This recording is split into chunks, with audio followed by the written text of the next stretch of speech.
오늘도 주님 안에서 승리하는 복된 하루가 되시기를 간절히 축원을 드립니다. 사람은 감정을 가지고 있는 존재입니다. 그래서 사람은요, 희노애락을 가지고 있습니다. 그런데 이 희노애락 중에서 가장 조심해서 사용해야 될 감정이 있다면 그건 바로 분노입니다. 누구나 사실 크고 작은 분노를 표출할 수 있습니다.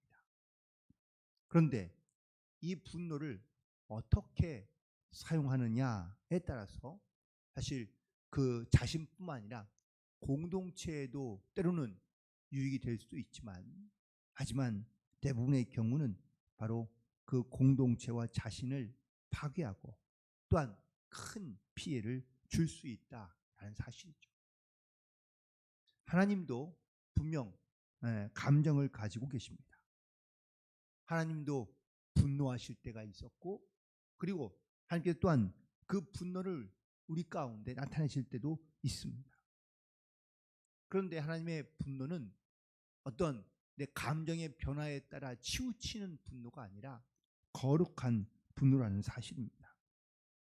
대부분 하나님의 분노는 바로 하나님의 백성들을 살리기 위한 분노였고, 또한 그들을 영적인 질서를 회복시키는데 꼭 필요한 분노였다라는 사실입니다. 예수님도 분노하셨습니다. 예수님께서 분노하신 그 사건 중에 바로 대표적인 것이 성전에서 분노하신 것입니다. 예수님이 성전에 들어가셨는데 성전에 온통 비둘기를 파는 자, 돈을 바꾸는 자, 또 짐승을 파는 자 등 수많은 사람들이 그 성전에서 장사하고 있는 겁니다. 예수님께서 그들의 상을 다 뒤엎으시며 그들에게 이렇게 말씀하십니다. 내 아버지의 집은 기도하는 집이다. 너희들이 그 아버지의 집을 강도의 굴로 만들었다 라고 분노하시며 거기서 모든 장사하는 사람을 다 내쫓으셨습니다. 예수님께서 분노하신 이유는 뭡니까? 기도를 잃어버리고 믿음을 잃어버리고 세상에 있는 것으로 가득 채워져 있는 그들의 마음과 그들의 생각 가운데 하나님께서 분노하신 겁니다. 오늘 본문에 있는 말씀에 하나님께서 분노하고 계십니다. 화 있을진저, 이 말은 하나님께서 지금 분노하고 있다라는 겁니다. 이 분노의 대상은 니느웨 성입니다. 그런데 이 니느웨 성은 우리가 알다시피 바벨론의 수도입니다. 아수르의 수도입니다. 이방 사람들입니다. 하나님을 잘 믿지 않습니다.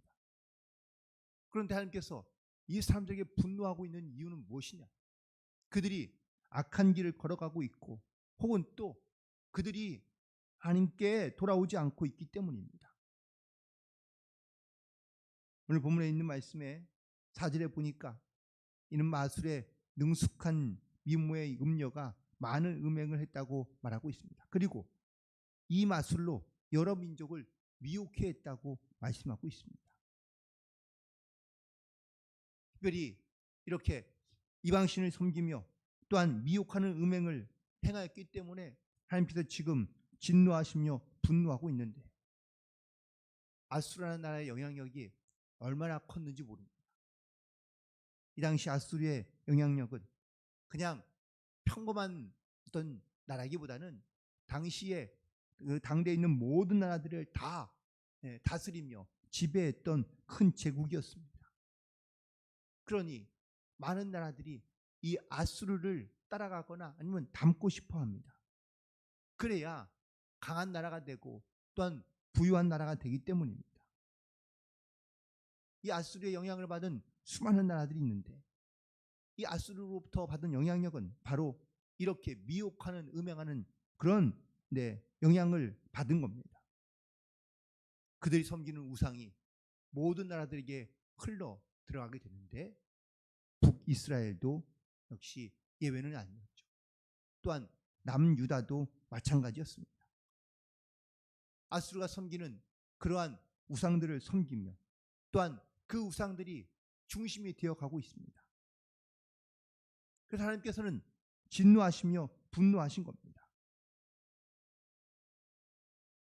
하지만 하나님께서는 이 말씀을 통하여 바로 이 니느웨 백성들에게 하나님의 진노와 하나님의 심판이 곧 임할 것을 말씀하게 하고 회개하며 돌아오기를 원하시는 것을 볼 수 있습니다.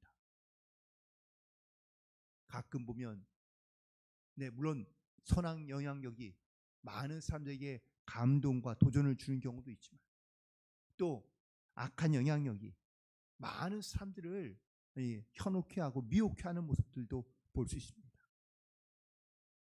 돈을 사랑하는 사람들은 돈의 악취를 풍기며 살아갑니다. 가는 곳마다 혹은 또 있는 곳마다 돈을 자랑하며 돈을 이야기합니다. 어떤 사람은 명예와 권력을 쫓아갑니다. 가는 곳곳마다 목이 쉴 정도로 자기의 힘과 능력과 명예를 자랑합니다. 귀가 한순간도 쉴 날이 없습니다. 과연 우리는 내 마음 가운데 무엇을 모시고 사느냐? 거기에 따라서 내 주변에 있는 모든 사람들이 영향을 받을 수 있습니다. 우리가 만약 예수 그리스도를 우리의 마음 가운데 모시고 산다면 과연 우리는 무엇을 말하며 무엇을 증거하며 또한 무엇을 선포하며 또 우리는 어떠한 영향을 끼치며 살아가야 될까요? 마음 가운데 무엇이 자리 잡고 있느냐라는 이 문제가 제일 중요한 겁니다. 지금 나는 무엇을 드러내고 무엇을 말하며 무엇을 증거하며 누구를 전파하고 있는지를 반드시 돌아보시기 바랍니다. 결국 아수르는 그들 가운데 우상으로 가득 차 있고 또한 물질로 가득 차 있으며 혹은 또 더러운 것으로 가득 차 있으니 그들이 전하고 말하는 것 또한 그들이 행하고자 하는 모든 것들이 다 하나님께서 싫어하시고 미워하시고 하나님의 또한 심판과 진노를 받을 수밖에 없는 그런 영적인 모습을 가지고 살고 있더라라는 사실입니다. 그런데 놀라운 것은 하나님께서 이 진노와 또한 이 심판을 분노를 하나님을 전혀 믿지 않는다고 생각하고 있는 이방 민족들에게 하나님께서 화를 내고 계신다라는 사실입니다. 왜 하나님은 분노하셨을까? 왜 하나님은 니느웨에게 그렇게 화를 내셨을까? 그들은 하나님을 잘 믿지도 않는 사람들인데 하나님은 그럼에도 불구하고 하나님께서 진노하시며 하나님께서 분노하신 이유는 바로 그들을 구원하기 위해서인 줄로 믿습니다. 이미 100년 전에 하나님께서 요나를 이 니느웨 성에 보내셨습니다. 나훔 선지자가 나오기 100년 전에 말이죠.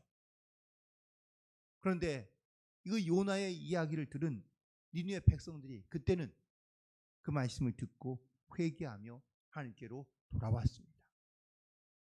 요나는 왜 자신이 니느웨로 가야 되는지 그것도 잘 알지 못하며 혹은 또 그것을 싫어하고 또한 이 요나도 하나님께 화를 냈던 것을 기억합니다. 하지만 하나님은 요나에게 물으십니다. 이 성에는 앞뒤를 구분하지 못하는 수많은 사람들과 또한 심지어 짐승들까지도 하나님께서는 구원하기를 원하신다고 말씀하고 있는 겁니다. 하나님은 이스라엘 백성만 택하신 것이 아니라 모든 사람들이 구원받기를 원하신다고 말씀하고 있습니다.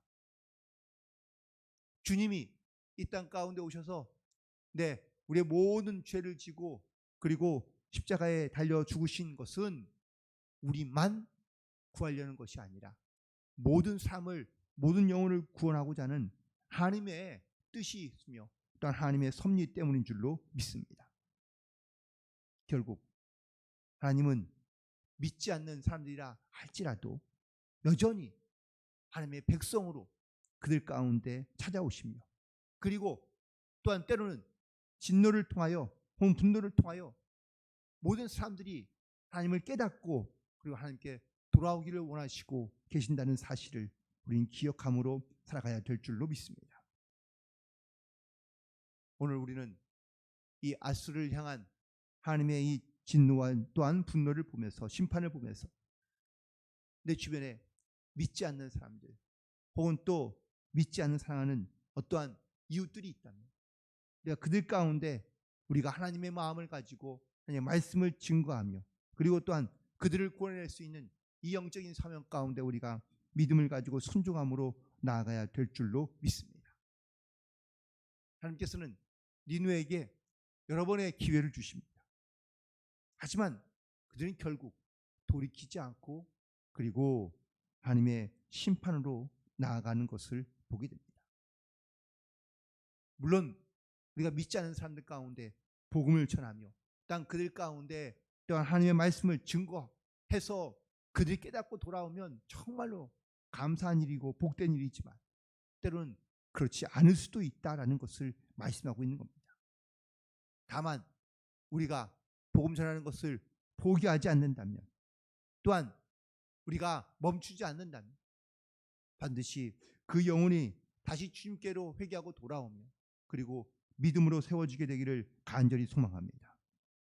하나님께서 나훔 선지자를 통하여 이스라엘 백성들에게 하고 싶은 말씀은 과연 무엇이었을까요? 이스라엘도 역시 하나님을 믿고 있으며 또한 하나님의 선택받은 백성들이지만 결국 하나님의 말씀을 떠나며 하나님을 온전히 섬기지 않는다면 그들도 역시 바로 심판과 진노의 대상이 될 수 있다는 것을 깨닫게 하시기 위해서입니다. 아수르는 북이스라엘을 멸망시켰습니다.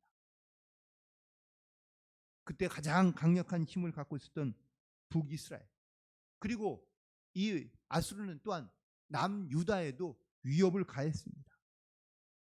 호시탐탐 남유다를 노리고 있는 겁니다.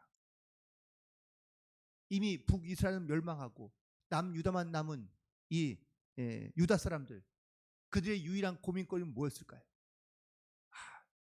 저 아수르만 없어지면 저 아수르만 사라지면은 그러면은 우리는 평안할 텐데 우리는 행복할 텐데 아마 그런 마음이 있었을 겁니다. 그래서 그들은 하나님께 기도합니다. 저 아수르가 사라지게 해주세요. 그런데 그들의 기도대로 아수르가 멸망당했습니다. 얼마나 감사한 일입니까? 그래서 남유다는 그 이후에 행복했을까요? 남유다는 그 이후에 아무 문제 없었을까요? 그렇다면 남유다는 이 아수르가 멸망하고 난 다음에 하나님만 잘 섬기는 거룩한 백성들로 회복되었을까요? 아니요. 그렇지 않습니다. 아수르가 사라지자 오히려 더 큰 악한 나라가 생겼는데 바로 바벨론입니다. 바벨론에 의해서 결국 남유다는 멸망하고 맙니다. 때로는 우리가 내게 있는 어떤 이런 어려움과 또한 어떤 문제들 때문에 우리는 매우 힘들어하며 또한 불행하다고 생각하고 하나님을 원망하는 경우가 많습니다. 저 사람만 없으면 내가 행복할 텐데 이것만 나에게 주시면 내가 정말 잘할 텐데 그런데 막상 그날을 힘들게 하는 사람이 사라지거나 아니면 내가 원하는 어떤 원하는 것들을 하나님께서 내게 주시면 내가 더 하나님을 잘 섬기고 내가 하나님께 더 가까이 나아가고 내가 믿음으로 잘 살 것처럼 그렇게 말하지만 실제로는 오히려 하나님을 더 멀리하거나 아니면 미워하는 사람이 사라진다고 해서 사실은 달라지는 것은 별로 없다라는 겁니다. 오히려 더 우리 가운데 하나님을 멀리하거나 또한 하나님의 뜻을 우리가 분별하지 못하며 살아가는 경우가 많이 있다는 겁니다. 다윗 시절에도 이 이스라엘 나라의 주변에요 이 이스라엘을 괴롭히는 나라들이 무척이나 많았습니다. 암몬, 모압, 블레셋, 기타 등등 뭐 다른 민족들이 많이 있었는데 그런데 그런 시대에도 다윗의 나라는 행복했고 또한 그들은 태평성대를 누렸습니다. 이유는 뭘까요? 그들을 괴롭히고 힘들게 하는 그러한 나라와 민족이 없어서가 아니라 하나님과의 관계가 진실했기 때문인 줄로 믿습니다. 하나님께서 분노하시며 하나님께서 우리에게 화를 내신다면 내가 그건 영적으로 내가 하나님과 멀리 있다는 것을 의미합니다. 나에게 때로는 하나님께서 찔리게 해주십니다. 깨닫게 해주십니다. 그리하여 내 마음과 심령을 돌아보게 하시고 그리고 하나님께로 돌아오라고 하나님께서 우리 가운데 말씀해 주시고 계신 줄로 믿습니다. 혹시라도 우리의 마음 가운데 하나님께서 주시는 이러한 찔림과 깨달음과 또한 하나님의 분노를 여러분들이 깨닫게 됐거나 혹은 또 여러분들이 또 느껴지게 된다면 지금 나와 하나님 관계를 반드시 돌이켜보고 하나님과의 먼저 믿음의 관계 속에서 진실한 관계로 온전한 관계로 주님과 먼저 영적인 교제를 통하여 회복함으로 주님께 나아가고 그리고 주님으로 인하여 기뻐하며 감사하며 승리하는 그러한 복된 삶이 되기를 주님의 이름으로 간절히 축원을 드립니다. 기도하시겠습니다.